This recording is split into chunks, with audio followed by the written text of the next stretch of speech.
சேனைகளின் கர்த்தர் என்பது அவர் நாமம்.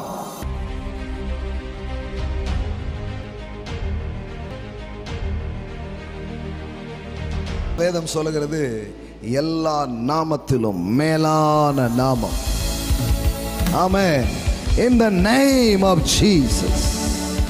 எல்லாம் சொல்லுங்க, in the name of Jesus. ஒவ்வொரு நாமமா பழைய ஏற்பாட்டில் சொல்லி அது ஒரு ஆசீர்வாதம், இப்பவும் சொல்லலாம்.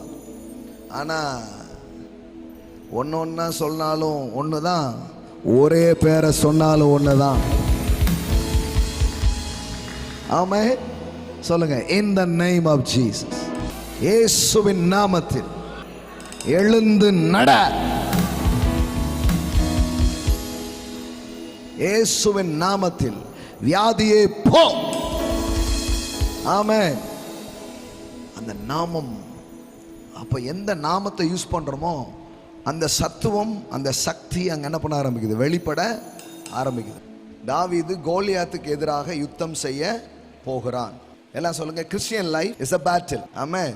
ஆனா அதுக்காக பயப்படக்கூடாது, ஏன்னா நம்ம கடவுளே சேனை அதிபன். இப்ப தாவீது போறது எதுக்கு? எல்லாம் சொல்லுங்க, ஃபைட். சொல்லுங்க, ஃபைட். ஆமென்.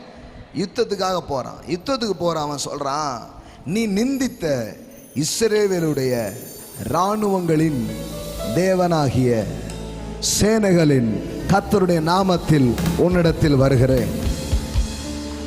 ஆமென்.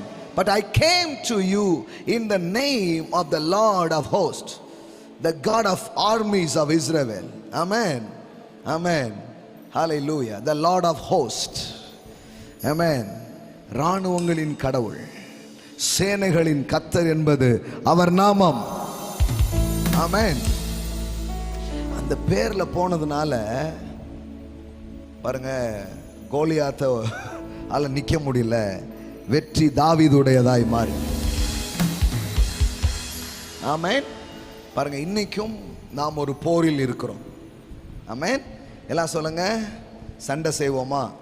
ஆனா நம் போராயுதங்கள் மாம்சத்துக்கேற்றவைகளாய் இராமல் அரண்களை நிர்மூலமாக்கத்தக்க தேவ பலமுள்ளவைகளாய் இருக்கு. ஆமென். நாம போய் பிசிக்கலா ஃபைட் பண்ணி ரத்தம் சிந்துறது இல்லை.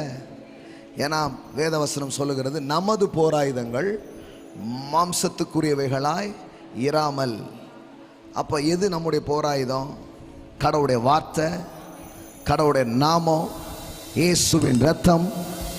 ஆமென். பரிசுத்த ஆவியின் அபிஷேகம், இதெல்லாம் நம்முடைய ஆயுதங்கள். இதை கொண்டு எந்த அரணையும் நிர்மூலமாக்கும்படி நாம் அழைக்கப்பட்டிருக்கிறோம். ஆமென்.